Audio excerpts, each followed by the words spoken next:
Very much, everybody. I want to just thank you for being with us, and I assume the press is ready. We have a Pulitzer Prize-winning photographer. Unfortunately, he gets it for a shot at the ear. Someday you'll get it for something nice. You'll get it for something nice, Doug. Well, I want to just thank everybody. It's been a very special trip, and I can tell you that our country is hot. It's hot as a pistol. I don't think it's never been so hot. And if you go back 6 months, it was the exact opposite. We had a man that couldn't even stand up. It was so terrible. It's so terrible what he's done to our country, but we've turned it around so quickly. I did not expect to turn it around this quickly. I think we're the hottest country of the world right now, and 6 months ago they were laughing at the United States, but they don't laugh anymore. This has been an amazing trip, and as you know, I'm going to UAE in a little while. We're going to first watch an air show that will be spectacular from our friend, the Emir. He's done a great job, And I've met such great people. And as you know, that we're trying to give Yemen a chance, and we're going to give Syria a chance. With Yemen, they have a tremendous Houthi problem. I believe that's a problem for them. You know, you never really know. It's a tricky part of the world. But we were asked to stop firing at the Houthis, and that's something that they've never asked because they're tough and they're good fighters and all, but they're not going to be blowing ships out of the water anymore, so that's what we wanted. And we'll see how that works, but their emissaries were very, very strong on it, so that's a good thing for Yemen because they're trying to help themselves also. And we want them to get along with Saudi Arabia because that's been a big fight. And the other, of course, is Syria. We took out the sanctions, and that's been, I didn't even realize it's been many, many years that they've had sanctions. And as you know, there was a very big change at the top. And I thought that we have to give them a chance. They really have no chance with the sanctions. They were very biting. They were top of the line. Nobody could even deal with them. You couldn't make a phone call to Syria. So we did that, and I met the new leader of the country, and he's got a strong past. That would be very nice. He got a strong past, but I liked him a lot. I think he'll be a great representative, and we'll see. You're going to have a strong past to put that one around. You cannot be a weak person. If you're a weak person, we would just be wasting time. So he's a strong guy, and I thought he was good, and let's see what happens. But we're going to give him a fighting chance by taking off the sanctions. So we've actually been praised for that. The Crown Prince of Saudi Arabia was very strong. Please do that. He wanted it done. President of Turkey wanted it done. President Erdogan called me, said, is there any way you could do that? Because if you don't do that, they don't have a chance. And so I did it, and it's actually been very popular. The Emir liked it a lot. It's been very, very popular. So let's see what happens, but it's my honor to have done it. And with that, we're surrounded by some of the greatest business people in the world. We just had a tremendous order of Boeing. This is Boeing, and this is General Electric. And General Electric, I hear, makes the best large airplane engine in the world by not even a contest. Maybe I'll have to change my engines one day in my plane because they're not General Electric. But, it's one of those things. But I hear you make the best engines in the world, Larry. Larry's somehow his people at General Electric. First of all, it's one of the greatest turnarounds that you'll ever see in a company because when you took it over, it was, I want to be respectful, General Electric was in trouble, to put it, I would say, right? To put it mildly. And now it's a hot company doing great, and it's, I would imagine the hottest thing is what's happened with the engine division because this engine is incredible. Would you like to say a couple of words, Larry, about that? Because he watches, when he sees Boeing, he's very excited because he supplies, I guess, for the most part, the engines. Would you like to say something? Sure. Well, Mr. President, thank you, and it's an honor to be here. We're thrilled about the commitment that Qatar Airways has made to both Boeing and GE Aerospace with the largest wide-body order really in our company's history, over 400 engines, both our GE NX, which powers the 787, the fastest-selling high-thrust engine, in history, and our new 9X will power the 777X, which will be the largest commercial engine in the world. Will that be the same engine other than size, or is it different? It's a step forward and a generation forward as well. So even beyond? Yes. The large one? Very much so. That's great. And we think that really helps both Boeing and GE Aerospace continue to support not only our investment in domestic manufacturing, but in turn everything that we're doing to drive the $75 billion annual trade surplus that the aerospace industry enjoys in the U.S. today. So we're excited. I know Kelly and the Boeing team have been great partners, but Badr, our thanks to you for your trust and your commitment to both GE Aerospace and Boeing. We're gratified. Yeah, thank you very much. Kelly, go ahead, please. Well, Mr. President, first of all, thank you for your support. This is a major order for us. All of these aircraft will be built in the United States, creating a significant number of jobs, and I know that's a key mission of yours, and this order will help us accomplish that. Partnership with GE has been great. They do power exclusively our engines, and they're doing a great job here, and we're very pleased to be selected by Qatar for this largest wide-body aircraft order in the history of Boeing. Major accomplishment for us, and thanks to the administration for your support. That's the largest order you've ever had, right? Yeah, for wide-body. So one of the largest orders in history, but it almost has to be, if it's the largest order you've had, has to be pretty close to the largest order ever made, right? Yeah, that's correct.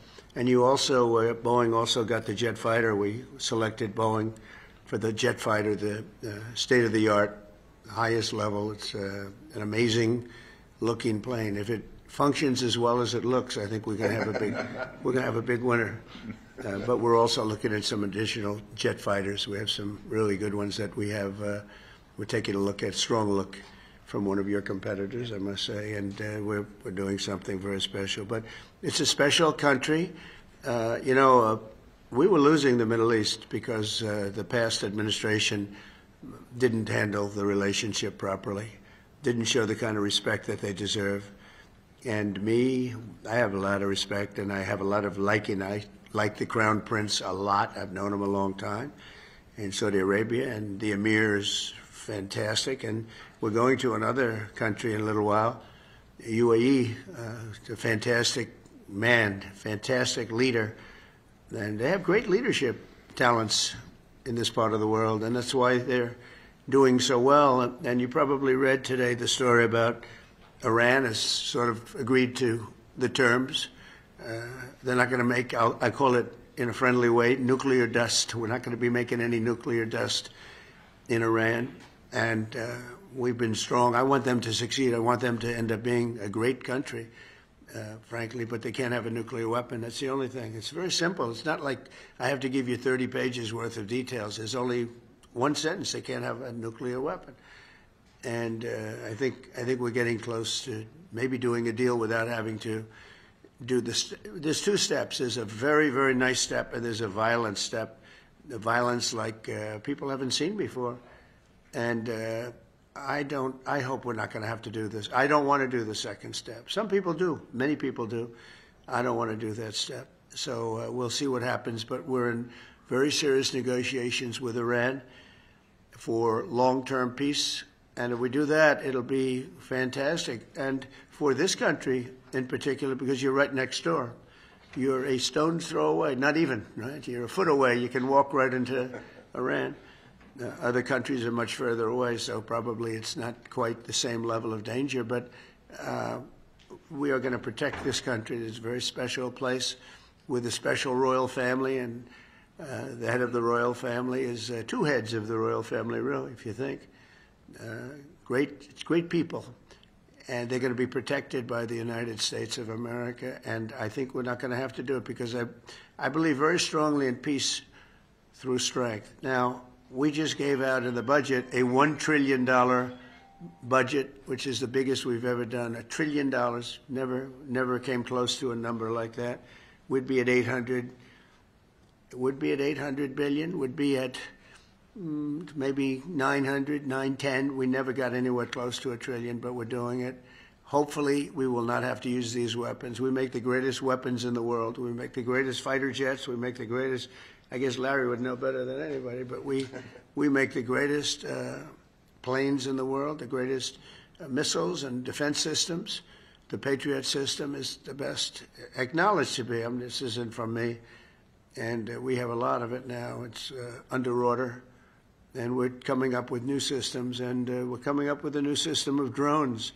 Because drones are really, if you look at the war that's going on, it's horrible. But we are watching it very closely. And drones really seem to be taking over that war. And so I hope you're going to come up with some nice, inexpensive engine for a drone, so that we don't have to spend so much. I asked one of the companies, I said, I want a lot of drones. And, you know, in the case of Iran, they make a good drone. And they make them for $35,000, $40,000. So I said to this company, I want to see it. They came in 2 weeks later with a drone that cost $41 million. I said, that's not what I'm talking about, $41 million. I'm talking about something for $35,000, $40,000 where you send thousands of them up. And that's a great way. And they're very good, too, and fast. And deadly, horrible, actually. When you look at what's happening with Russia and Ukraine, the drone is killing tremendous numbers of people. You hide behind a tree and the drone comes down and it circles you with fire. You don't have a chance. The tree comes down also, by the way. It's so intense. I mean, you see these trees being knocked down like they're being sawed down by a top-of-the-line timberman, like you know who? Sean Duffy. Do you know that Sean Duffy, the head of the Transportation Department, who's working right now on the airports and getting a system because Biden didn't do a thing for 4 years, and Pete Buttigieg was the head, and he goes bicycling to work. He takes a bicycle to work. Can you believe it? He's running the biggest air system in the world, and he takes a bicycle to work.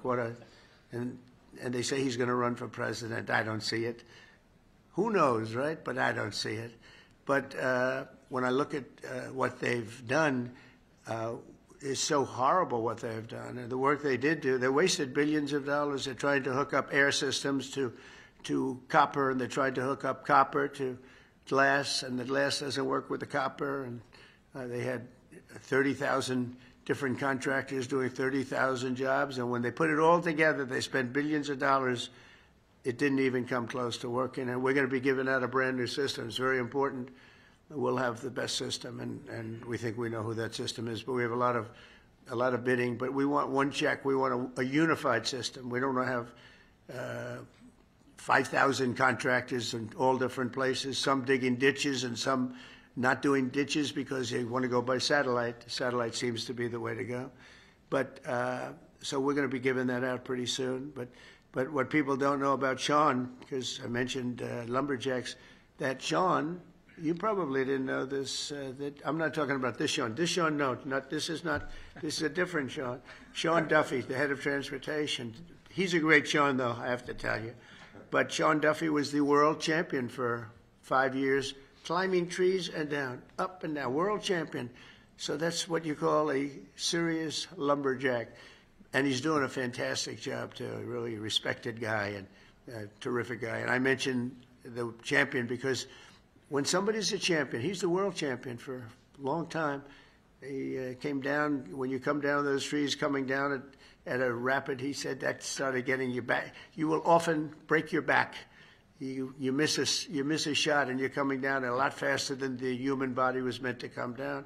But he's doing a fantastic job at transportation. But this has been a very historic trip. I watched some of the people talking about it, and even what I would perceive as enemies of ours, people that are not fair from the press, are saying it's been amazing. We've raised trillions of dollars in investments. There's never been anything like it. And just to finish, we have a country that now has, I think, Howard, we can say that at least $10 trillion of investment and potential investment. And if the past administration did $500 billion, it was like a lot. But we did it in 2 months because it's actually a little more than 3 months. But I always say the first month I had to get a little bit acclimated. So I didn't really do this the first. But when we started, so we've really been doing it, Susie, right, for 2 months. So in 2 months, we're going to have over $10 trillion. Nobody's ever come close. No country's ever come close to that. No country. And I want to thank the Emir because he put up a lot, and in terms of investment, it could amount to 2 million, 3 million, maybe even 4 million jobs in the United States. And more importantly, it's really important stuff. It's tremendous refining capabilities. It's capabilities for very high-end. AI is a big subject, and it's a big subject over here, too. I always say, what are you investing in? It seems one thing everybody seems to have in common is AI. So I don't know if that's a good thing or bad. Maybe you shouldn't do it because too many people are doing it, or maybe you should follow the crowd, fellas, okay? So you're going to figure it out. We have a man who's here who has been unbelievable, Scott Bessent, who's our Secretary of the Treasury, and who's so respected. When he speaks on television, it's like everyone just says, oh, okay. I had somebody the other day said, well, Scott Bessent said. I said, well, that's pretty good, Scott. You know? So I'm a believer. I'm a believer. But when he speaks, the markets really listen. And the big thing is that we have, to me, the most important thing of all is that, forget about the recent stock market being so good. Much more importantly, we have hundreds of different big companies pouring into America now, creating jobs like we've never seen before. Now, the bad news, it takes a little while for that to, you know, when you build your factory and it takes 1.5 years, 2 years, and they're going to build them very fast, and they don't need financing. That's the nice part. They don't need any financing. They have plenty of it.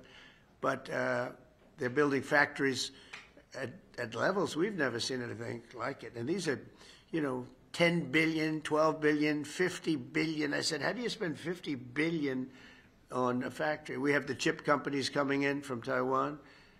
We have Jensen, as you know, coming in with 600 billion. We have actually the biggest company of them all. You know all about it. Coming in. That was a big, Mr. Wei. I said, Mr. Wei, you're a smart man, aren't you? I never met him. And I said, because I understand you control 99% of the chips. Oh, yes, I do. I said, that's pretty good. I said, is there any way of breaking that grip? They said it would take you many years. So I said, you know what? If you can't beat him, you join him. But he's going to be building the biggest factory anywhere in the world in Arizona, and spending over $200 billion. And we have Apple, as you know, is coming in. And I had a little problem with Tim Cook yesterday. I said to him, Tim, you're my friend. I treated you very good. You're coming in with $500 billion, but now I hear you're building all over India. I don't want you building in India. You can build in India if you want to take care of India, because India is the highest, one of the highest tariff nations in the world. It's very hard to sell into India. And they've offered us a deal where basically they're willing to literally charge us no tariff. So we go from the highest tariff, you couldn't do business in India. We're not even a top 30 in India because the tariff is so high, to a point where they have actually told us, I assume you too, Scott, you were working on that also, that there will be no tariff, right? Would you say that's a difference? They're the highest, and now they're saying no tariff. But I said to Tim, Tim, look, we've treated you really good. We put up with all the plants that you built in China for years. Now you got to build us. We're not interested in you building in India. India can take care of themselves. They're doing very well. We want you to build here, and they're going to be upping their production in the United States. Apple. So Apple's already in for $500 billion, but they're going to be upping their production. So it'll be great. So I really think we have, we've gone from a laughingstock 6 months ago to the hottest country anywhere in the world. And that's not just in business, that's in everything else, and it's psychologically hot, too. And I just want to thank everybody for being here. I want to thank the media. The media, I have to say, has been very fair. They've been very fair. They've been terrific, actually. I was watching some of our, normally they would not say good things, but they're having a hard time saying bad, because this is a record tour. There's never been a tour that will raise, it could be a total of $3.5, $4 trillion. This, just in this 4 or 5 days, and it's from great people. And our relationship now is very strong with Saudi Arabia. Nobody's going to be bothering that relationship. Nobody would be able to break that relationship because of my relationship with the Crown Prince and the family. The relationship is really strong, and when you talk about Qatar, the relationship is equal. I mean, it's just like, Nobody's going to break that relationship. We have never had a relationship with Qatar as strong as it is now. You know that better than anybody, and they're very happy, and we're going to protect you. We're going to protect you. That's the one thing you need, maybe, but I don't think you're going to need too much of that. And I said last night, it was a great meeting, great everything. They brought in Lee Greenwood to sing. It was a beautiful evening, and I appreciate it.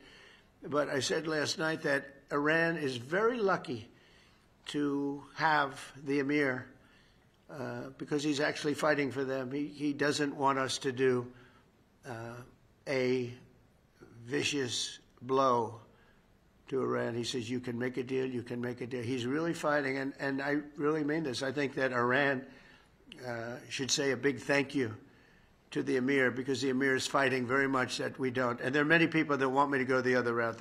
They say, just knock it out, because nobody can beat us. We have the strongest military in the world by far. Not China, not Russia, not anybody. We have the best military equipment in the world, and we have the strongest military in the world. If you remember ISIS, General Raisin Kane, right? We knocked it out in 3 weeks. Remember they said it would take 4 years to knock out ISIS? We did it in 3 weeks. That's because you had the right leader. With a stupid person, you'll do it in 4 or 5 years. You won't even do it. You'll fight for 4 years and then you'll leave. Like we always do. You fight. We had a president that blew up half the Middle East and then he left. That was it. It was like spent $10 trillion on blowing up the Middle East and then he left. Just said, let's leave now. We're left with nothing. And we don't do that. We take care of our friends. And so you have a great ally in us, and there's nobody even close. In terms of military power, there's nobody close. And I'm not only talking about nuclear. I don't like to mention the word because the nuclear is so destructive that it brings you into a different category. But we're number one in nuclear. I rebuilt our military, by the way, in my first term. We had a really successful first term. Then the election was rigged, and I had to wait, and it became more historic. And I was able to watch and see. And the good news is although it's bad news in another way, but the good news is that Biden was so bad, worst president we've ever had by far. There was never a president like this. This man was grossly incompetent, and now that's been proven.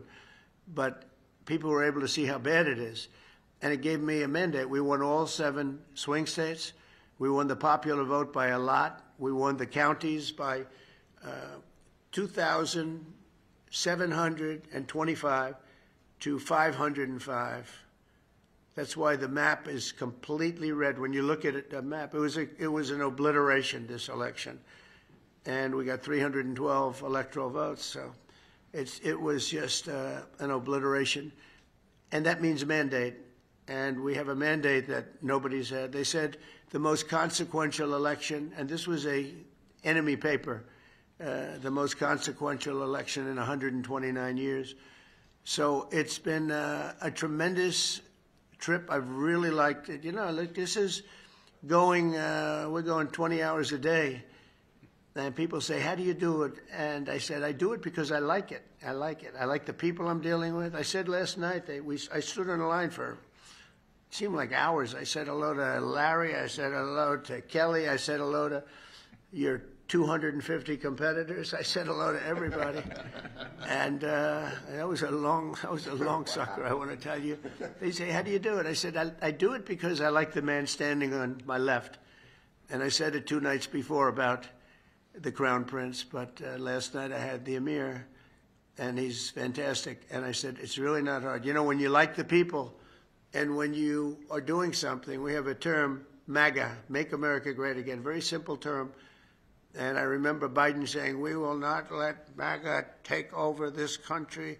I said, no, you stupid person. It says, make America great again. It's okay if it takes over the country. It's called Make America Great Again. And that's where we are right now. It's America. We'll put America first. But because we're putting it first, we're doing so well, there's going to be plenty left over to help the world. And we can help the world psychologically. So we think we're going to do well with Russia, Ukraine. 5,000 soldiers are being killed every single week on average. 5,000. And they're not from here, and they're not from the USA. They're from Ukraine and Russia. So some people would say, why are you bothering? Because these are 5,000 young people, well, they're getting older because they've gone through so many that they are actually getting older. But these are 5,000 people that leave their home, wave goodbye to their parents. Their parents are so proud of them, their sisters, their brothers, and that's the last they ever see them. They're wiped out. And if you would see the satellite pictures, I get satellite pictures of that battlefield, and I want to tell you, I've never seen anything like that. I wish I never saw it. You have heads and arms and legs strewn all over the field, and you just take a look at that, and, you know, when you think 5,000 a week on average, and that's actually a low number. So we're going to see if we can end that. I was thinking about going, but it's very tough because of what we're doing today and tomorrow. But, you know, if something happened, I'd go on Friday if it was appropriate. But we have people right now negotiating, and I think that I just hope that Russia and Ukraine are able to do something because it has to stop. Not only the money, we spent $350 billion there. Just hand it. Nobody even knows where the money is. They just send them a check. There's no accounting. There's no one. Just give him money. Every time he came, I have to hand it to him. I think he's the greatest salesman maybe in history. Every time he came to the United States, he'd walk away with $100 billion, you know. That's a good salesman, right? Even by your standards. This is a big standard right here. But that's a pretty good set. No, he'd walk in, leave with $100 billion. Last time he didn't do as well. He only got $60 billion. And it was so easy. It was like taking candy from a baby. That was the last administration. This administration has been a little bit tougher. But would like to see it end, and I think we're going to have a chance at doing it. And would like to see if we could solve the Iran problem in an intelligent way as opposed to a brutal way. There's only two, intelligent and brutal. Those are the two alternatives. So I want to thank everybody for being here very much, and we're going to take some questions, and perhaps now we'll ask the press to leave, and we're going to see you at the airfield. We're going to have a display of American equipment, okay? Yeah. Jennifer, go ahead.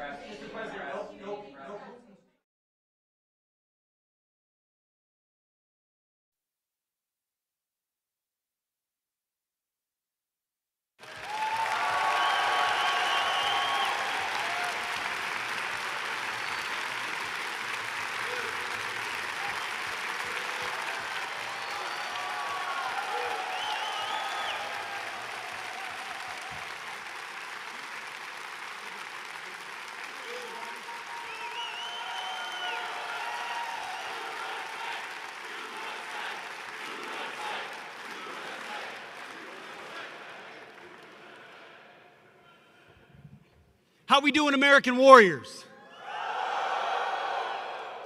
What an absolute honor it is to be here amongst America's best alongside our allies. I look out into this audience and I truly see the eyes of American strength, the eyes of American deterrence, the eyes of Americans who put America first. So on behalf of a grateful nation, I want to thank you for your willingness to take the prime of your life to raise your right hand to defend our Constitution and our great nation. We salute you. We thank you and your families these 6,000 or 7,000 miles away. You know, I have the distinct privilege every day of watching President Donald Trump put America first. From the Oval Office to foreign trips, every single moment he has the best interests of our warfighters in mind. He wants to ensure in every situation, in every scenario, and every conflict, we have your back. And that's his message to me. He says, Pete, we better have their back as warfighters every time. We have three things at the Department of Defense that we're doing to ensure we achieve peace through strength and put America first. Number one, we're restoring the warrior ethos. No more political correctness, gender pronouns, DEI, CRT, or climate change.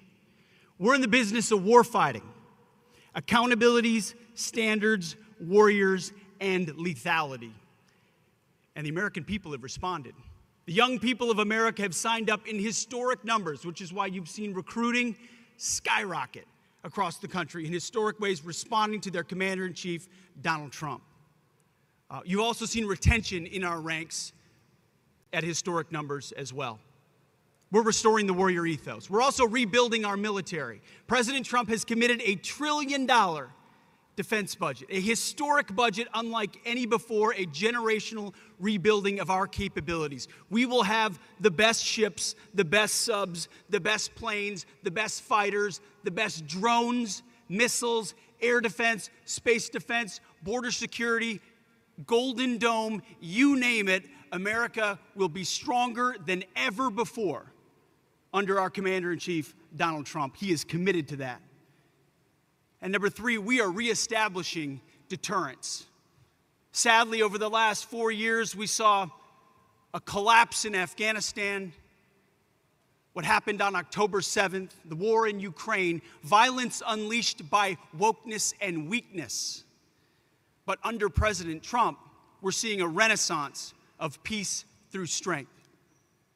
Our enemies know that we mean business, and our allies like Qatar here know that we will stand beside them. That projection of strength, that recognition of American leadership is what unleashes peace. You see, my first motto as a platoon leader was those for my platoon, Charlie Company, 2nd of the 113th, was those who long for peace must prepare for war. We are warfighters, standing behind this commander-in-chief, prepared to deliver peace and security for the American people. And we have the greatest commander-in-chief possible in the Oval Office and here with us today. It's always my message to the troops, this man has your back. And that is why it is a distinct honor to introduce to you the 45th and 47th President of the United States, our Commander-in-Chief, Donald J. Trump.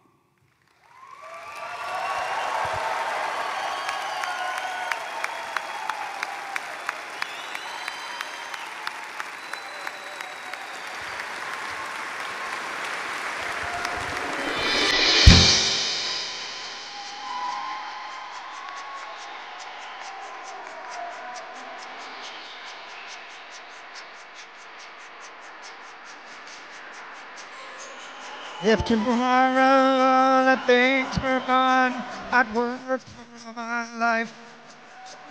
I had to start again, just my children and my wife. Thank my lucky stars to be living here today, 'cause our flag still stands for freedom, and they can't take that away.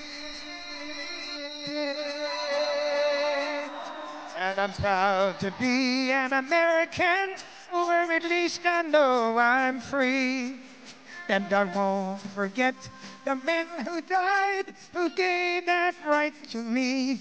And I gladly stand up next to you, defend her still today. But there ain't no doubt I love this land. God bless the USA.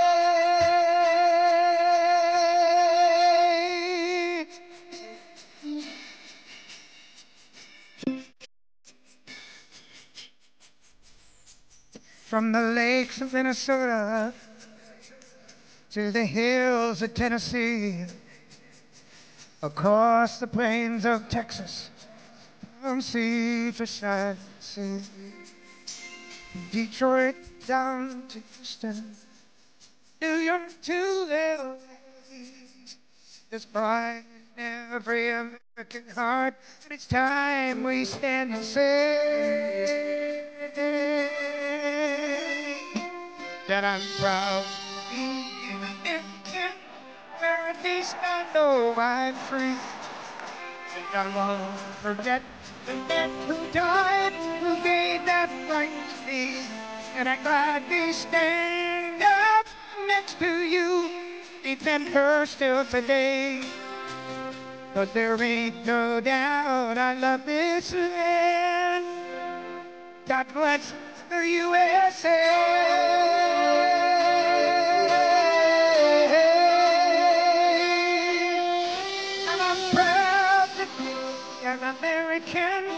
where at least I know I'm free. And I won't forget the men who died, who gave that right to me.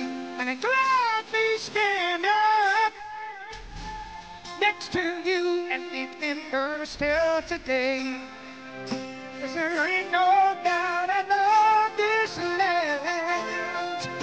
God bless the USA.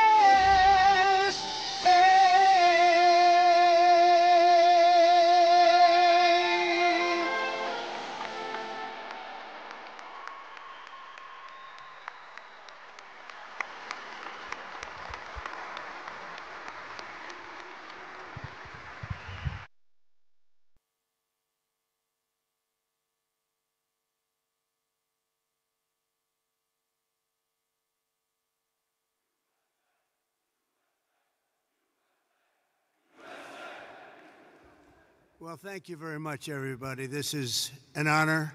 What a beautiful group of people you are. You are good. I wish I looked like you. I would have been president 20 years ago if I looked like you. But I want to give a special hello to Al Udeid Air Base, sometimes referred to as the Deed. That's a little sinister term, the Deed. Today, we can all relax and be at ease, and we're going to have a little fun. I have nothing else to do, so let's have a little fun, right?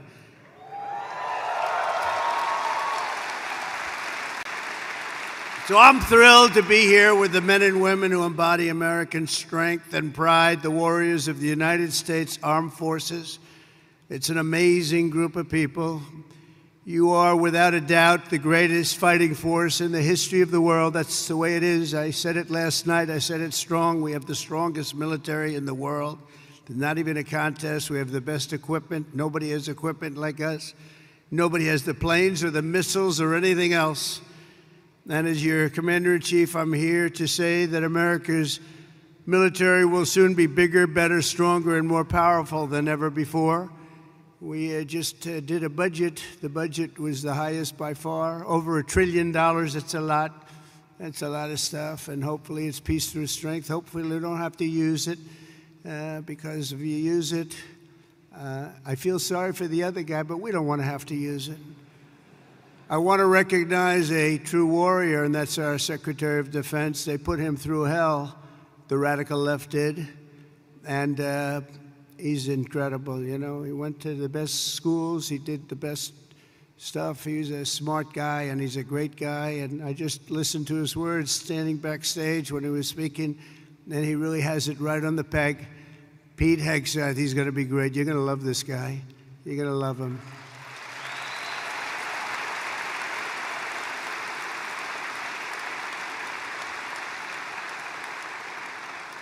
And I also want to influence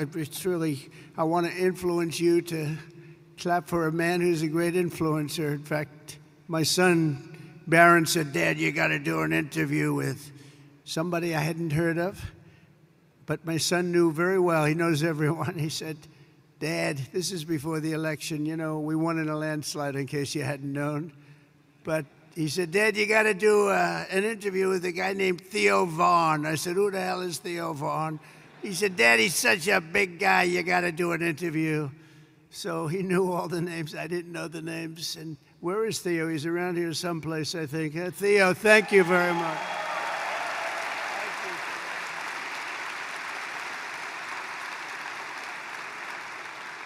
That's Barron. You know Barron. He said, "You got to do with it." We had a good time, right? Had a good time. We had like 270 million people that listened. So you know what? I think Barron was right. Thank you for being here, Theo. Appreciate it. Also, Lee Greenwood, right from the beginning, that song went on. And you know, that song was a successful song, but we made it the most, number one. We made that song, it's the top of the list of that type of song. That's a pretty big, I don't want to go into the list because you'll get upset with me if I do. Like the national anthem and things. It's like, and it became unbelievable. And I was saying you could get Elvis or anybody else to do a song. There's nothing, that was my intro song right from the beginning. Because as you know, we won 3 elections, okay? And some people want us to do a 4th. I don't know. We'll have to think about that. You saw the new hat. The hottest hat is, it says, Trump 2028. We're driving the left crazy when you see that. We didn't need that hat. But it's been an amazing period of time. And when Lee Greenwood did that song, it went from the first day. I came out, we played it. It was a great song, but we didn't know. And then I did it a second time, a third time. And that was 968 rallies ago. Can you believe that? We did 968 rallies. There's another hat says 968. I said, what the hell does that mean? That's the number of rallies. I said, you have to be kidding. But from the very beginning, and we played Lee's song, and it was the walk-on. And then for the last inauguration, I had all the big singers, they wanted to do a song for me, and they wanted to have me walk on to their song. And my people, oh, that would be nice, that would be nice. And when I heard about it, we were all set. We had a lot of them. And I heard about it. I said, I'm not switching. Are you kidding me? I'm not switching. So we stick with Lee. But nobody could have done better than Lee. And he's been so loyal and so great. And it's been really about 9 years of that stuff. And, we had really, honestly, we had 3 unbelievable campaigns. And it's been an honor. And there's nobody been stronger than the military in terms of backing us, nobody. So I just want to thank you all very much. Great honor. Thank you very much.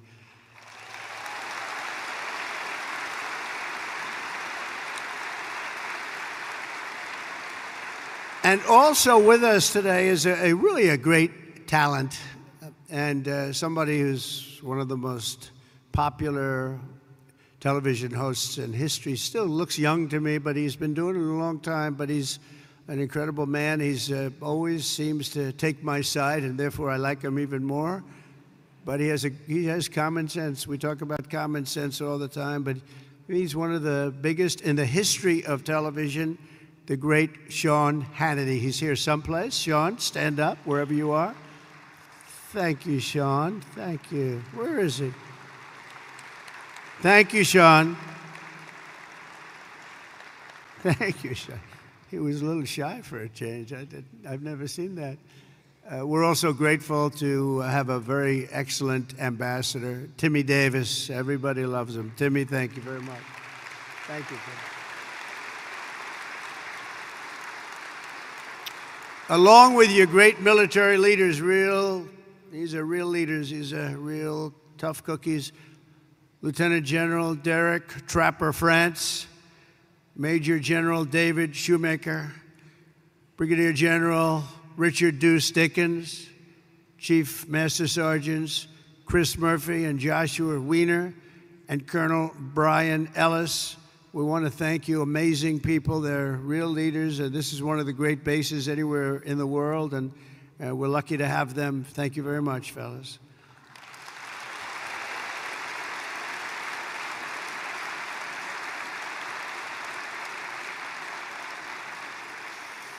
And a very special thanks as well to our partners from the Qatar Army and Armed Forces. Let's give them a really special hand. They are so great. They are so great.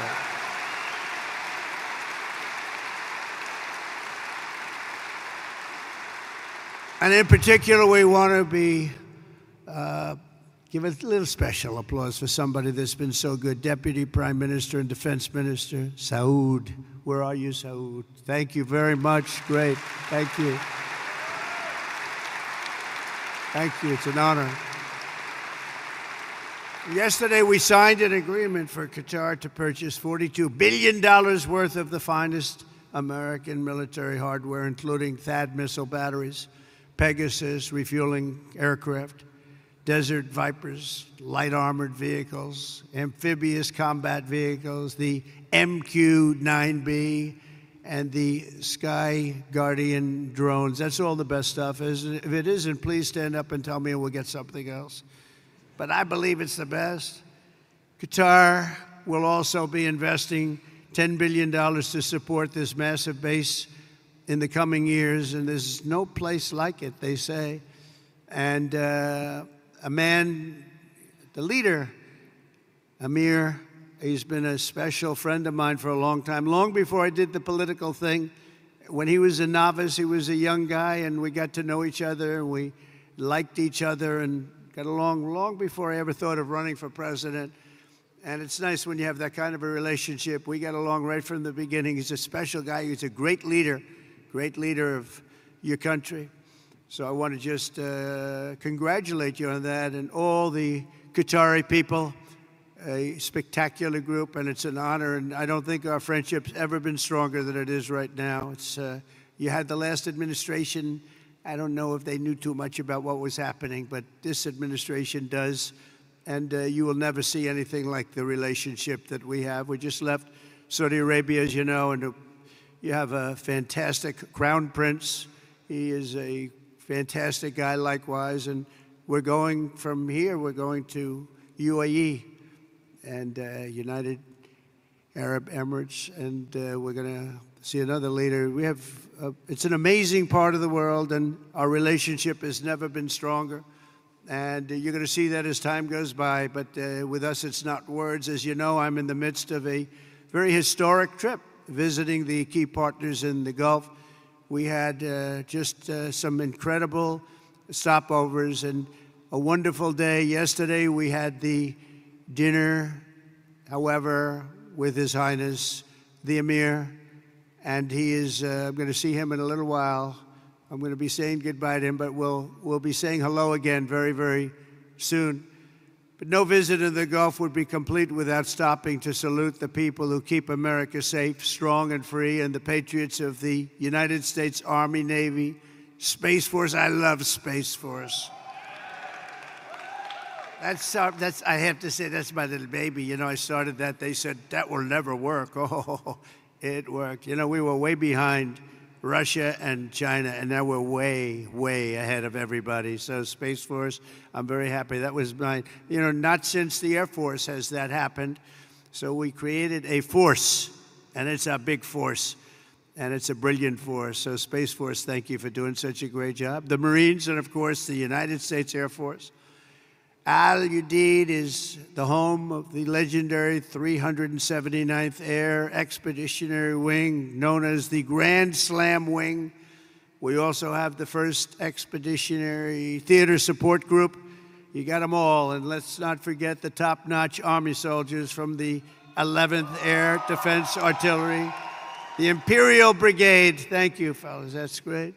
We also have the 8th Expeditionary Air Mobility Squadron, known as Mighty Ochos. Where are the Ochos? We don't want to fight with them. All of you are the tip of the spear. You're the finest we have. Anywhere in the world, you're the finest we have. You're the finest anyone has in the fight against the enemies of civilization. You're the people that are defeating chaos, combating terror, defending our interests, supporting our allies, securing our homeland, and making America incredibly proud. And you know what? Making America great again. That's what's happened. It's happened very fast. Happened very fast.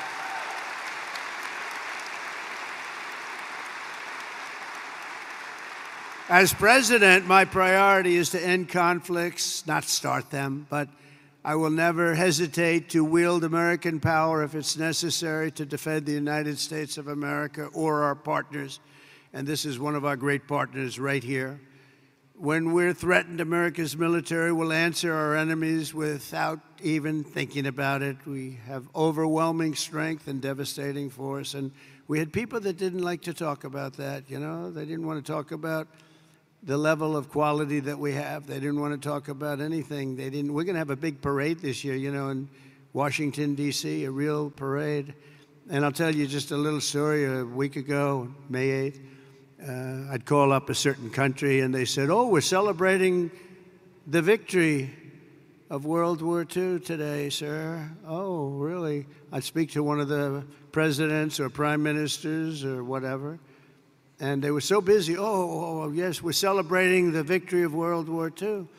Then I speak to another one, and they were celebrating. And the fact is, Russia was celebrating. France was celebrating. Everybody was celebrating but us. And we're the ones that won the war. We won the war.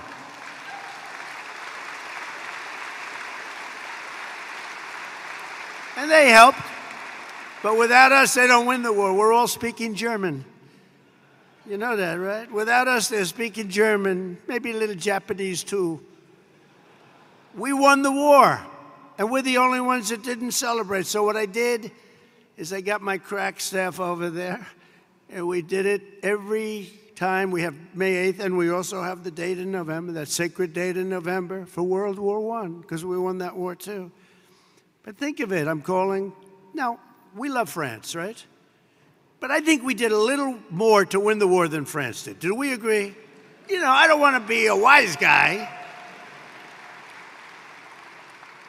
But when Hitler made his speech at the Eiffel Tower, I would say that wasn't exactly ideal. And I called up the president, Macron, good guy, by the way. Donald, we are celebrating our victory over the Germans. Oh, that's wonderful. No, we don't take credit for what we do.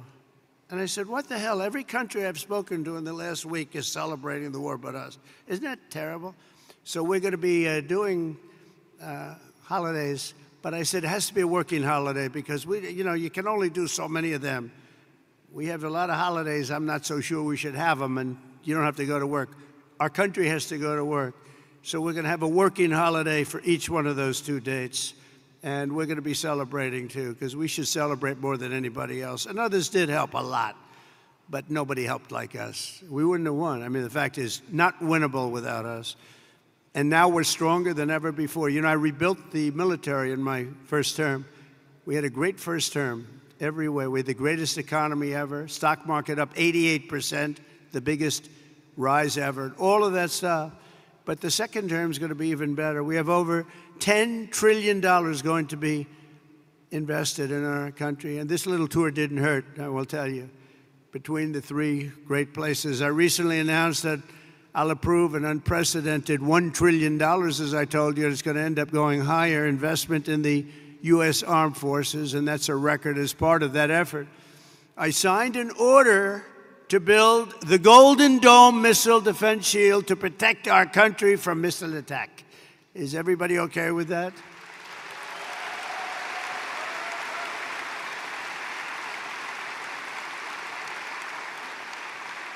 It was called the Iron Dome, but I changed it to the Golden Dome. I thought it was a little more beautiful, maybe a little more modern or something. But we're going to have it, and it's amazing, actually, what they do. It's going to cost many billions of dollars, all made in the USA. I want it all made in the USA. The days of making our parts all over the world because we have wonderful partners. No, it's America first now, America first. We're going to make it all in the USA. And we're going to, by the way, it's America first, but we're going to take care of other countries. We're going to have plenty left over because we're doing things now. You know, 6 months ago, our country was laughed at. Now our country is respected again at a level that it hasn't seen in a long, long time, and we're going to keep it that way. And our Air Force will soon have the world's first and only 6th-generation fighter jet, the F-47. Why did they name it 47? Does anybody know? I don't know. That was a nice thing. But it's quite the plane. They say there's never been anything done, but we're also looking at an increased version of the F-35. I think we're going to call it the F-55, which will be a double-engine plane. I like 2 engines on a plane. I'm sorry if I say that. But does that make sense to anybody? Does anybody agree? General, do you agree with that? I like it. Thank you. So many of you, sir, this engine is infallible. No engine is infallible. I like 2 engines on a plane. Should have been made with 2 engines. If I were here, you would have had 2 engines, and you would have had a lot of other victories, by the way. But we're going to do, when you think of it, Russia, Ukraine would have never started. October 7th, Israel would have never happened because Iran, as you know, was broke. They were unable to fund Hamas or anything else. It wouldn't have happened. We wouldn't have had the disaster of Afghanistan, the leaving. We were getting out, but we're getting out with dignity and strength. We're going to keep Bagram Air Base. We weren't going to give that up because it's 1 hour away from China.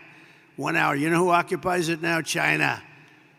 The damage that that administration did to this country is legendary, allowing 21 million people through an open border where anybody could walk into the United States of America is something that will never be forgiven. Grossly incompetent and evil, bad people too, bad people. But the real strength of our military doesn't come from its fighter jets. It really comes from our people. That's you. It comes from our people. You're unbelievable people. The aptitude and all of the things you have to do what you do. You know, I look at some of those engines, and I'm a pretty smart cookie. I would tell you I'm real smart. And I look at you, and you take those engines apart and put them back together, blindfolded, and fix them up. It's amazing what you're able to do. And then to fly them, just incredible. You're incredible. You're a very special group of people. And that's why in my 2026 budget includes across the board. Maybe you don't want it. Look, for the good of the country, you don't have to take it. Pay raises for each and every one of you, substantial pay raises. But you don't have to take it.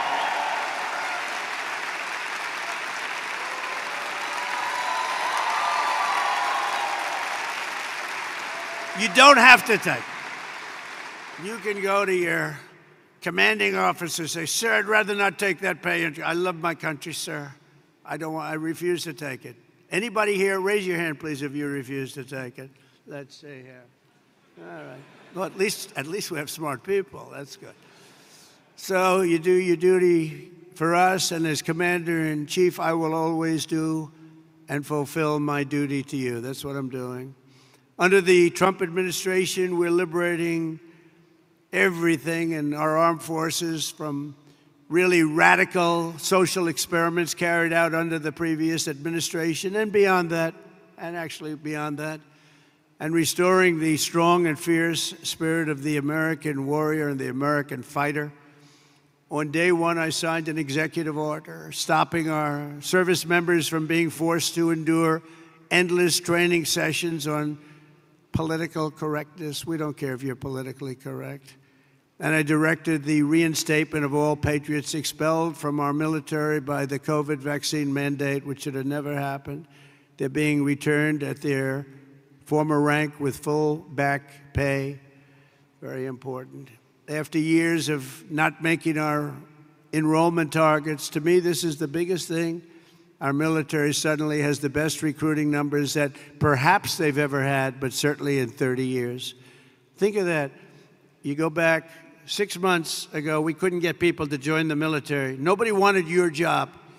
Now everybody wants your job. So we went from having the worst numbers we've ever had in terms of recruitment. That included police officers also, firefighters, but police officers.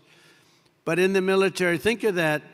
You couldn't get people to join the military, and now we're brimming over. We have the highest numbers we probably, minimum 30 years, but probably have ever had, because there's such an incredible spirit now in our country. We have a whole new spirit, and it began on a date, November 5th. That was Election Day.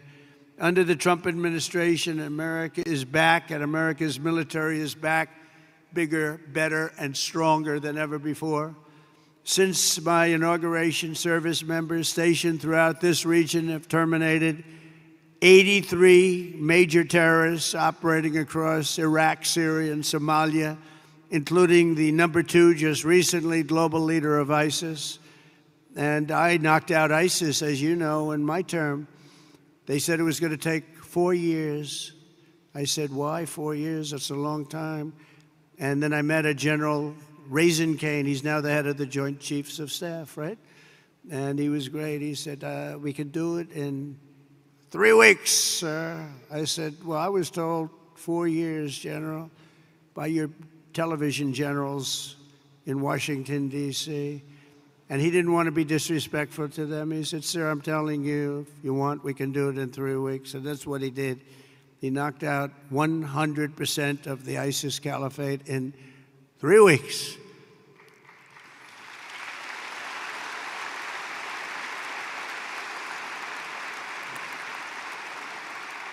Should I tell you a little long, boring story about that?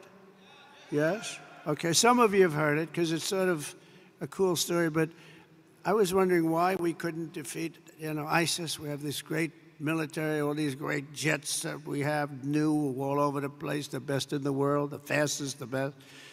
And I went out and I said to a certain general in Washington, D.C., a television general, not much. There's a real general on television. You have the television guys and you have the real generals. And I said, General, how long will it take us? Because it doesn't make sense. We're spending a lot of money on defeating ISIS, and they don't have great equipment. They, in many cases, don't even have equipment. They're vicious, and they are good fighters. We always have to respect that. Sir, it'll take at least 5 years, sir. I said, 5 years? That's a long time. You mean we have jets, they have knives, and it's going to take 5 years? Yes, sir. I said, I don't really believe that. So I did something that I've never done before. I said, I want to go to Iraq, and I want to meet with the people in Iraq because maybe they're different, but I couldn't understand how a large and powerful terror group could last so long. And so I scheduled a flight, meaning I left at 3 o'clock in the morning. It was pitch black. We left very, very under guard. We traveled through Washington, D.C. There was nobody around. Got to the hangar at about 3:15. Air Force One was waiting for us. Pilots, best-looking human beings I've ever seen. Even better looking than Tom Cruise, and he's a friend of mine, okay? These guys were central casting, and they could also fly. And we headed out about 3:30 in the morning, pitch black. We headed for Iraq. And nobody knew I was going, nobody. And we're flying, and we're starting to get close. And they come to see me, and they say, sir, we have a problem. What? We're flying over enemy territory very soon, sir. Could we please turn off your lights? I said, my lights? We're flying in Air Force One. We just spent trillions of dollars on fighting, and yet you can't fly in with lights on? No, sir, it's very, very dangerous out there. So I said, oh, obviously turn them off. Then he comes in addition to the lights, we want to turn down the shades. So I said, you mean not even shades? Okay, we turn down the shades. Then I said, I want to go upstairs. This is 747, 2 levels, beautiful plane. Just ordered new ones, by the way, beautiful, beautiful new ones. And Boeing just, by the way, did the biggest order in the history of Boeing. Just did with your beautiful territory right here. They ordered, I think, 160 planes. I think it's the largest order ever for aircraft. So I salute the people from Boeing, Kelly, and everybody, and General Electric. The engines are General Electric Super Prime, and I really think it's great. Congratulations. But I go up to see the pilots because I love sitting with the pilots. I admire their skill. I really do. And amazing. Especially at a certain level. And when you fly Air Force One, supposedly you're the best pilot. So I hope that's true, by the way. But it seems to be. I have no complaints. We land, it's like always landing like glass. I've had pilots where when you land, it's not a pretty picture. In fact, you admire the plane so much for being able to keep apart. You know, I mean, sometimes I land with some of these guys. You're bouncing down the runway. I'm saying these planes are amazing that they don't crack up. But these pilots land, I mean, and the 747's a hard one to land, but they're great. So I go up, I see the pilots, I say, hi, Captain. The guy's a handsome guy. We've got a blonde flat top. I'd like to have a flat top like that. I don't know if the hair's good enough for that. I don't think so. I don't think I'm going to try it either. But perfect person, and I look at the right, he's perfect. Everybody was perfect. They're like perfect human beings. I said, how are we doing, Captain? We're doing fine, sir. We'll be there in half hour, sir. I said, they want the lights turned off, Captain. And they do, yes, sir. They're doing the right thing. Oh, that's great, Captain. It's great. So now we're 15 more minutes, and all of a sudden, and most of you know this sound because that's what you do, but you have the computer voice, a beautiful voice where it says 1,900. They're talking about feet. So when you're in the big planes and sophisticated planes, the voice comes on, and I'm sitting back there watching them fly it beautifully, and I'm still not 100% happy with the statement that he agrees that the lights should be turned off. I would have preferred that he said, no, there's no problem. But that's not what he said. So we're going through, and it goes 1,900, 800, 700. talking about feet. Now, 700 is getting pretty close to the ground. I don't see a thing. There's no lights, there's no runway, and I've done this a lot, and I always see the runway in the distance. I have fairly good eyes. I'd say for my age, extremely good eyes. And I don't see a runway. 600, 500. Captain, are we okay? Yes, sir. We'll be landing in just a few minutes, sir. 400. Captain, are we okay? I don't see a runway up there, Captain. Oh, we're fine, sir. No problem, sir. 300, 200. I'm saying, Captain, you sure we're okay here? And he said, we're fine, sir. And then, boom, just lands that thing so beautifully, and I see, they had no light, they had no nothing. I don't know how the hell they do it, okay? All I know is we landed and for him it was routine, and I'm trying to pretend I'm cool as a cucumber. I'm your president. I'm supposed to be cool as a cucumber, and I'm like, I'm not happy. But after we land, I actually went to my people and I said, I want to ask you a question. I did a very brave thing just there. Is the president allowed to designate himself for the Congressional Medal of Honor? And they said, sir, honestly, that wouldn't be good. I said, okay.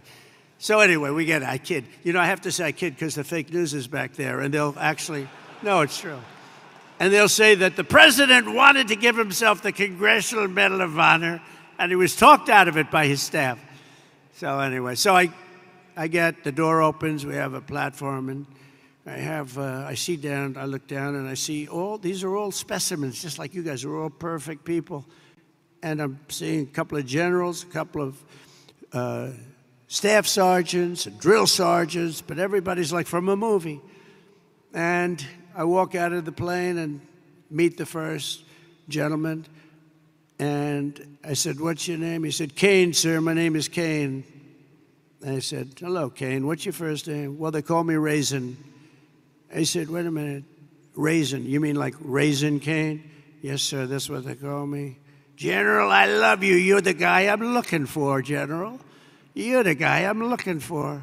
So it's Raisin Kane. It's Daniel Kane, but Raisin Kane, that's what they call him. Then I met another general. I met a colonel. I met a sergeant.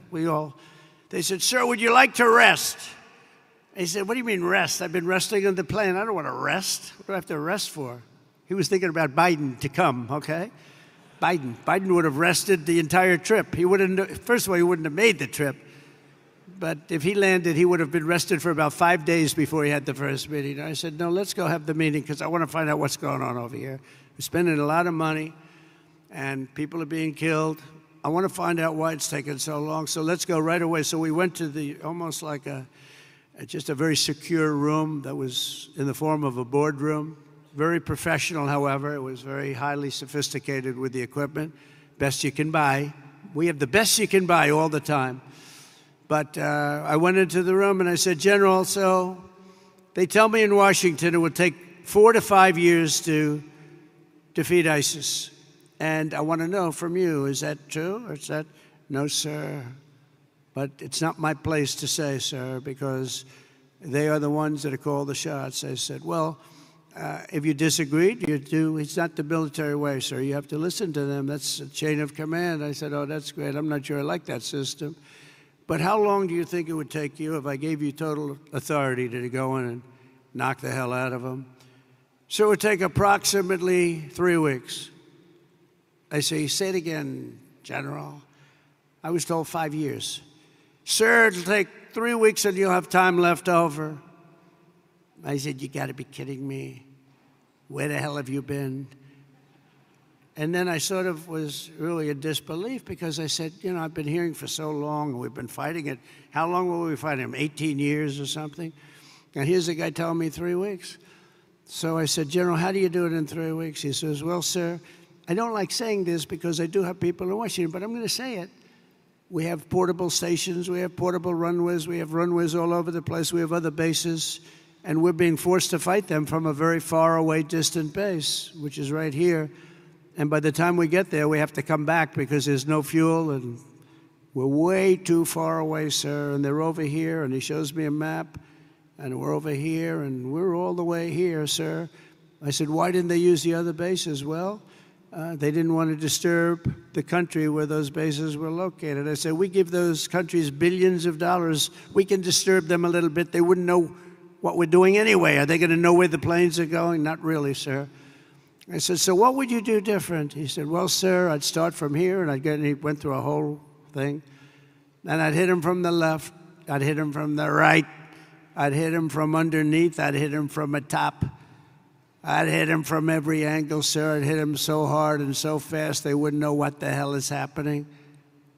I said, and you think you can do that in 3 weeks? Yes, sir, and we're going to have time left over. And I said, let me think about it, General. I went back to Washington, and I spoke to a couple of people, and they said, I don't think so, sir. I think you're talking about years of fighting. And then I called the general, and I said, so, General, you still think you can do it in 3 weeks? A lot of people think you can't even come close to that, sir. We'll have time left over. I said, go to it, General, go to it. Thank you, sir. And he hit the hell out of him. He hit the hell out of him. And he calls me up, sir, we have a lot of these people, and if you want, I can finish it off right now, sir. I said, well, I don't know, that's a lot. It's a lot of people. Well, these people are not good people, sir.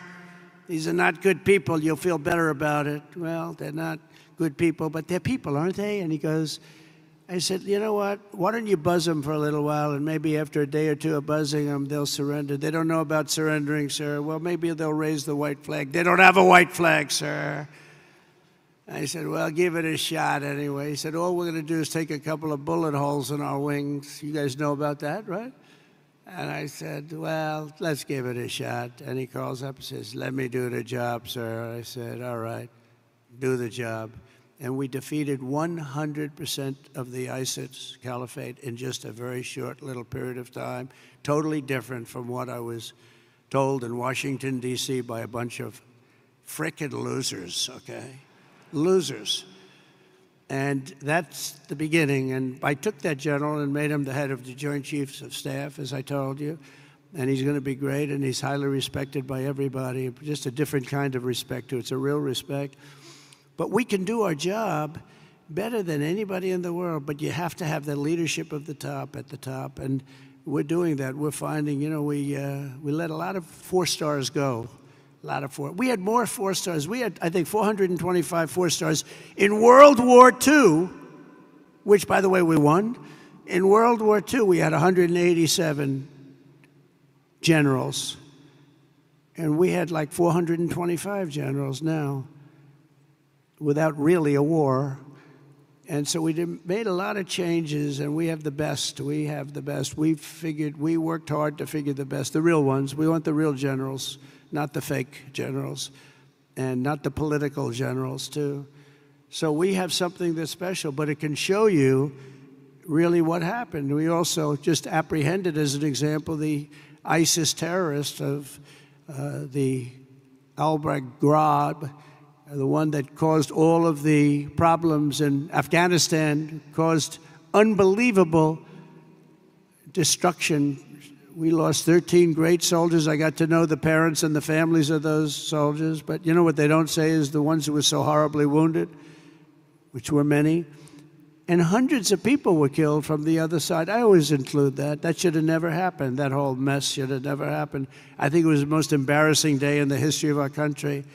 And we're not going to have things like that happen anymore. And again, we should have kept the air base. We should have kept it. We let it go. Then we left, and it was a very embarrassing moment in the history of our country. That'll never happen again. There are a lot of people that said that Russia went into Ukraine. When they saw that, they said, wow, we didn't think that was possible, but it's not possible any longer, I can tell you. That's another one would have never happened if I were president. Russia would have never gone into Ukraine. All of those things, they would have never happened. But the Afghanistan withdrawal, not the fact that they withdrew, but the fact that the way they did it was so horrible and so embarrassing. So we brought this horrible person to justice, to American justice. We caught the person that that set off that bomb. And all of this is possible because of the work that you do with partnerships that you forge. In this case, it was Pakistan.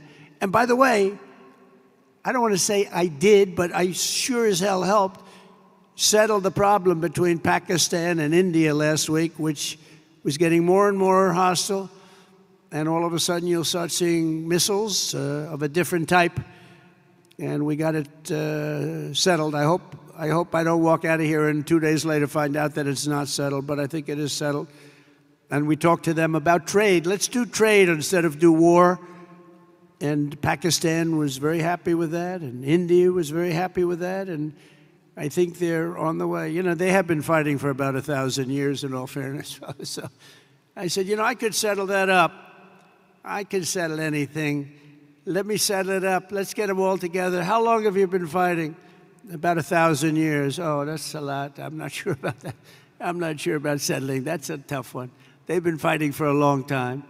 But we got that settled. Everybody was very happy, I'll tell you. That looked like it was really going to be escalating out of control. But with us today is the first sergeant of the 379th Wing, Master Sergeant Patrick Elders. Patrick, wherever you may be. Where are you, Patrick?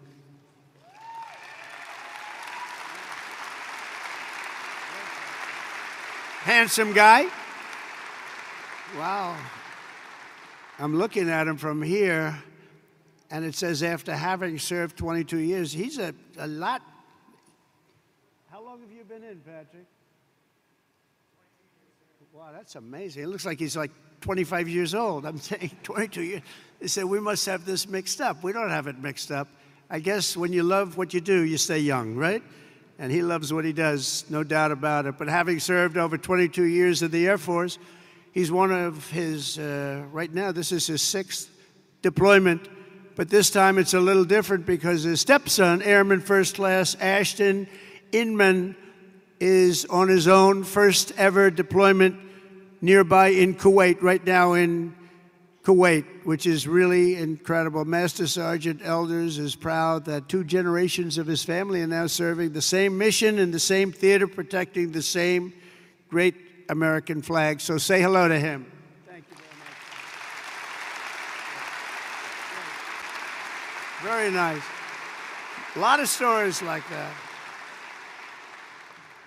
A lot of stories like that, and I want to thank Airman First Class Inman also very much. That's a great story. That's a great story, and we have many of them. I guarantee in this room right now there are many such stories. There are several married couples serving side by side in uniform at this base, including Staff Sergeants Tyler and Paige Duck. Where is Tyler and Paige?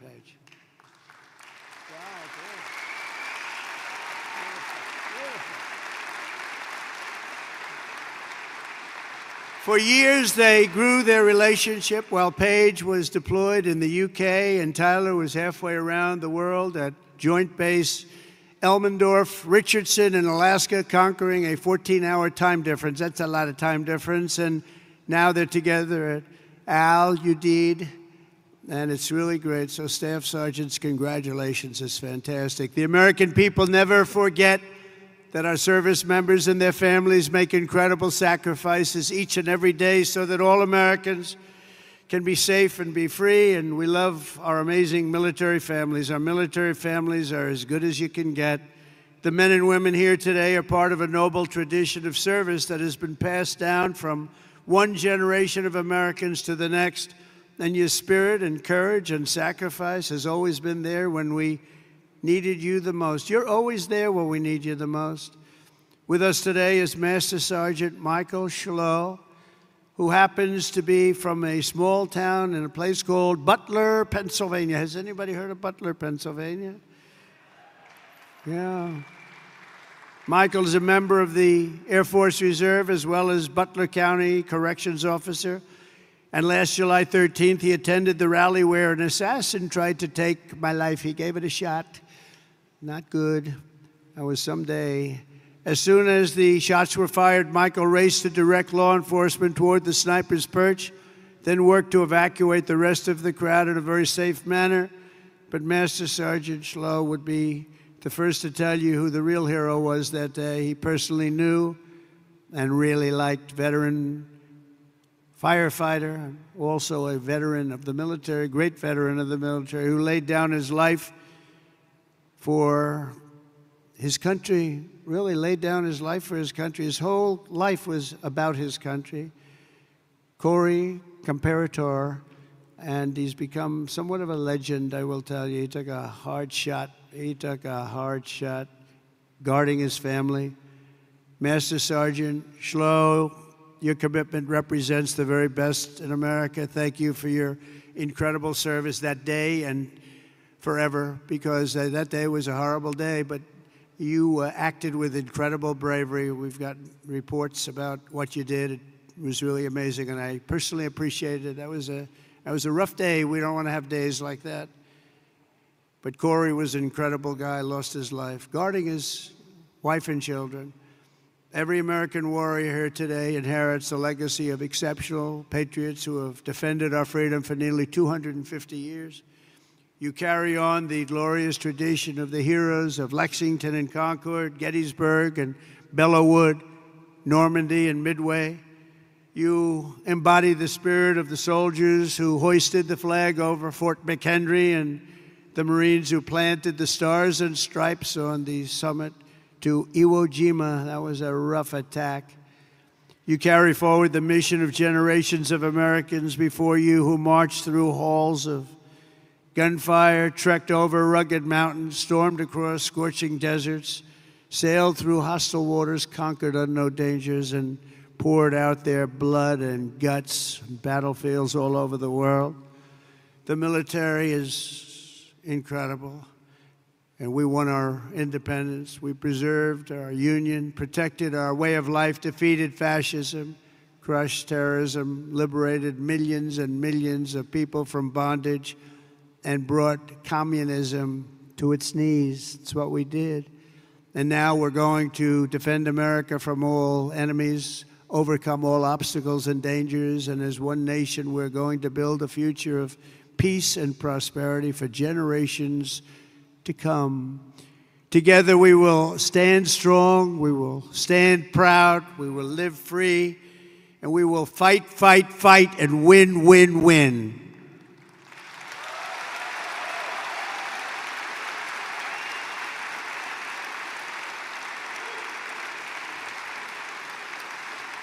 So my trip is 4.5 days, but this is the one I was so looking forward because I'm with the people that I really love and respect. And we love and respect you. This is what you're doing, the service you do for your country. You keep us safe.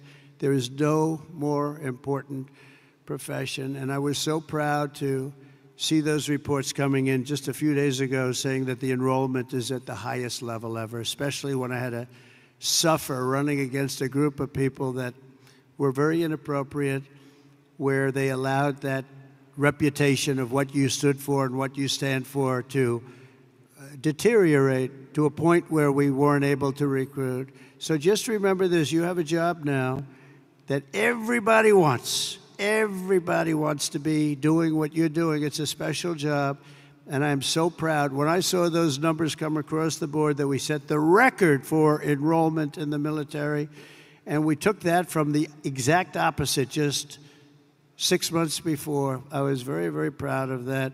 We have a great country. We have a proud country. We have a country that's respected all over the world. And as I said before, a year ago we were laughed at, but nobody's laughing at our country anymore. We're the most respected country anywhere in the world. And thank you very much, and enjoy your lives, and God bless America. Thank you very much. Thank you.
large, and he's pretty amazing. But did you see him? Did you get to see him? No. No, he was there. And he was with us at the event. Did the PGA Tour or Live Golf come up at all in your conversations with the Crown Prince? No, no. You mean the Live? Yeah. No, we didn't discuss it.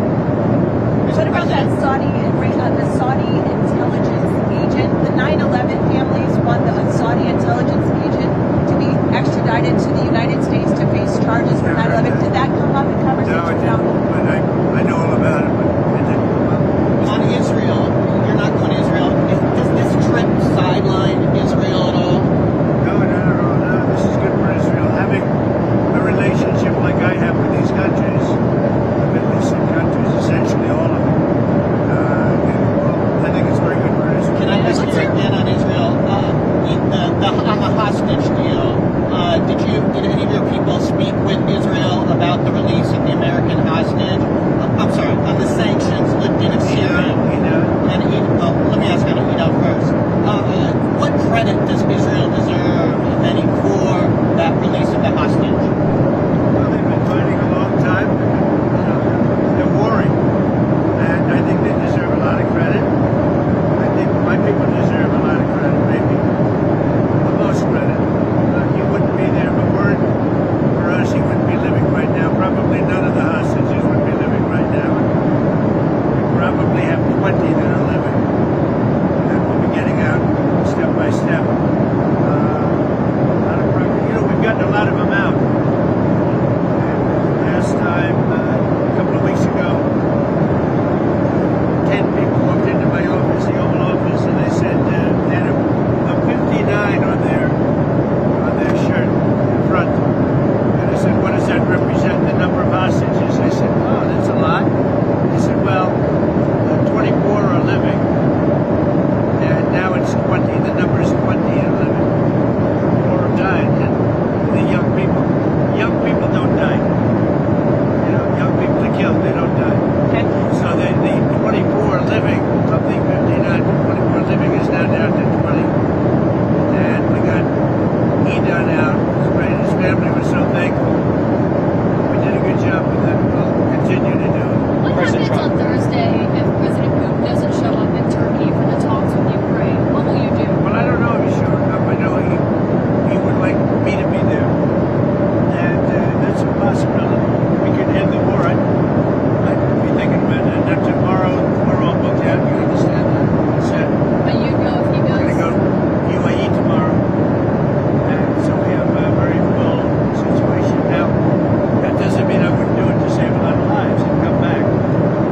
But, yeah, I think they're thinking about something. I don't know that he would be there if I'm not there. We're going to find out. Marco's going. And Marco's been very effective.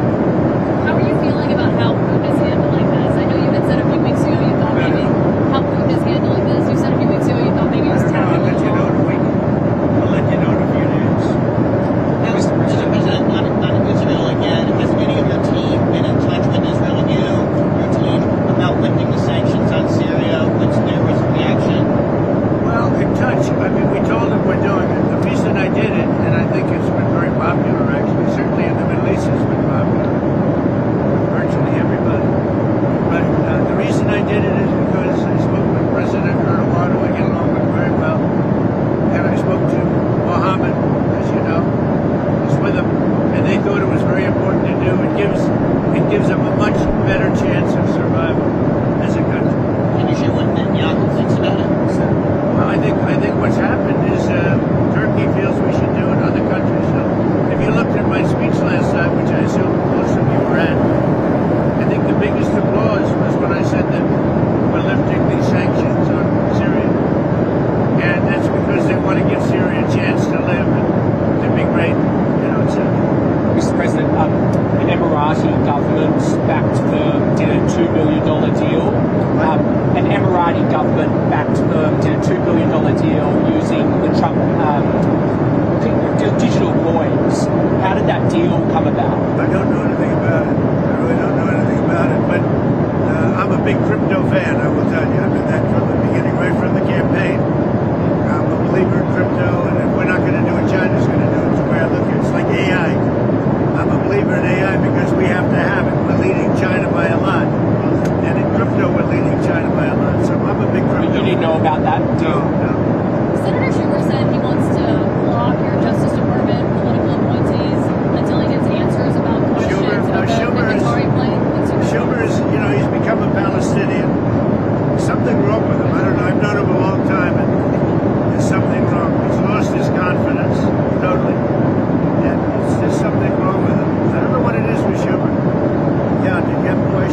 bankruptcy, and there would have been no October 7th. There would have been no money for Hamas or Hezbollah or anybody else. So I'm always, and as you know, I put secondary sanctions on Iran again.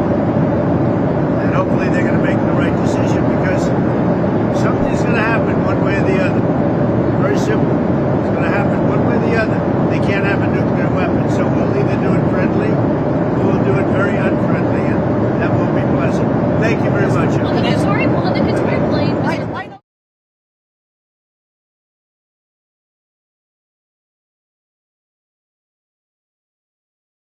Officers Memorial Service. I also want to acknowledge those that are watching across the country on YouTube Live and on C-SPAN, and thank you for taking time to honor our fallen with us. This service began in 1982 by a بسم الله الرحمن الرحيم. سيدي صاحب السمو الملكي الأمير محمد بن سلمان بن عبد العزيز آل سعود ولي العهد رئيس مجلس الوزراء، فخامة الرئيس دونالد جي ترامب رئيس الولايات المتحدة الأمريكية، أصحاب السمو والمعالي، طاب مساؤكم بكل خير. In the name of Allah, the most gracious, the most merciful, Your Royal Highness Prince Mohammed bin Salman bin Abdul Aziz Al Saud, Crown Prince and Prime Minister, the Honorable Donald J. Trump, President of the United States of America, Your Highnesses and Excellencies, warm greetings. نستأذنكم ببدء مراسم التوقيع على وثيقة الشراكة الاقتصادية الاستراتيجية بين حكومة المملكة العربية السعودية وحكومة الولايات المتحدة الأمريكية. With your permission, we shall now begin the signing ceremony of the Strategic Economic Partnership between the government of the Kingdom of Saudi Arabia and the United States of America. يتفضل بالتوقيع سيدي صاحب السمو الملكي الأمير محمد بن سلمان بن عبد العزيز آل سعود ولي العهد رئيس مجلس الوزراء، ويتفضل بالتوقيع عليها أيضا فخامة الرئيس دونالد جي ترامب رئيس الولايات المتحدة الأمريكية. Signing on behalf of the Kingdom, His Royal Highness Prince Mohammed bin Salman bin Abdul Aziz Al Saud, Crown Prince and Prime Minister. Signing on behalf of the United States, the Honorable Donald J. Trump, President of the United States of America.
والآن نستأذنكم سيدي صاحب السمو وفخامة الرئيس ببدء مراسم التبادل والإعلان عن عدد من الاتفاقيات والمذكرات الثنائية بين المملكة العربية السعودية والولايات المتحدة الأمريكية. Your Royal Highness, Mr. President, with your permission, we shall now begin the ceremony of exchange and announcements of a number of bilateral agreements and memorandums between the Kingdom of Saudi Arabia and the United States of America. نبدأها بمذكرة التفاهم بين وزارة الطاقة في المملكة العربية السعودية ووزارة الطاقة في الولايات المتحدة الأمريكية للتعاون في مجال الطاقة. يتقدم من الجانب السعودي صاحب السمو الملكي الأمير عبد العزيز بن سلمان بن عبد العزيز وزير الطاقة، ومن الجانب الأمريكي معالي السيد كريس رايت وزير الطاقة. Starting with a memorandum of understanding between the Ministry of Energy and the Kingdom of Saudi Arabia and the U.S. Department of Energy for cooperation in the field of energy. From the Saudi side, His Royal Highness Prince Abdulaziz bin Salman bin Abdulaziz, Minister of Energy. From the U.S. side, His Excellency Mr. Chris Wright, Secretary of Energy.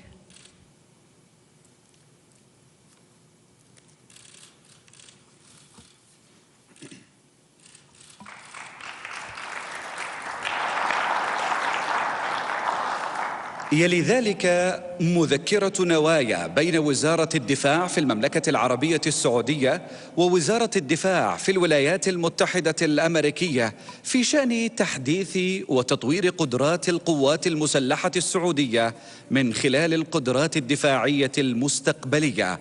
يتقدم من الجانب السعودي صاحب السمو الملكي الأمير خالد بن سلمان بن عبد العزيز وزير الدفاع، ومن الجانب الأمريكي معالي السيد بيت هيكسeth وزير الدفاع. Next, a letter of intent between the Ministry of Defense of Saudi Arabia and the U.S. Department of Defense regarding the modernization and development of the capabilities of the Saudi armed forces through future defense capabilities. From the Saudi side, His Royal Highness Prince Khalid bin Salman bin Abdulaziz, Minister of Defense. From the U.S. side, His Excellency Mr. Pete Hegseth, Secretary of Defense.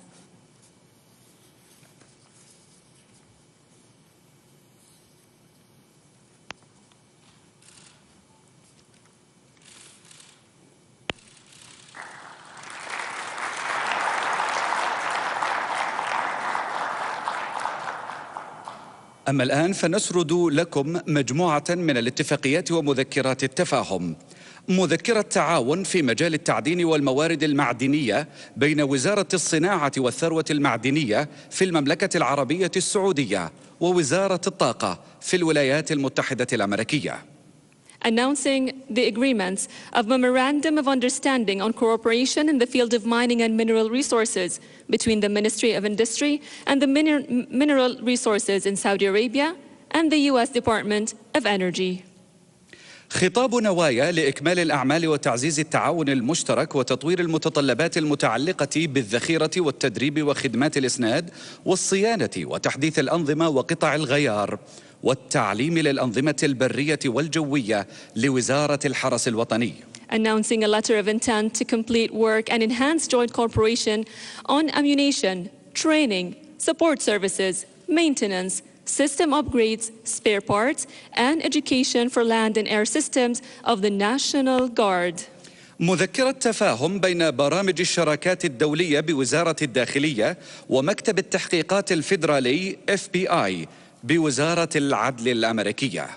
Memorandum of Understanding between the International Partnership Program at the Ministry of Interior and the Federal Bureau of Investigation.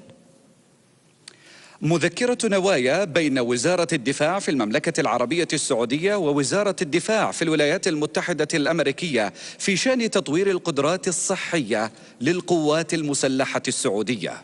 A letter of intent between the Ministry of Defense of Saudi Arabia and the U.S. Department of Defense regarding the development of the health capabilities of the Saudi Armed Forces.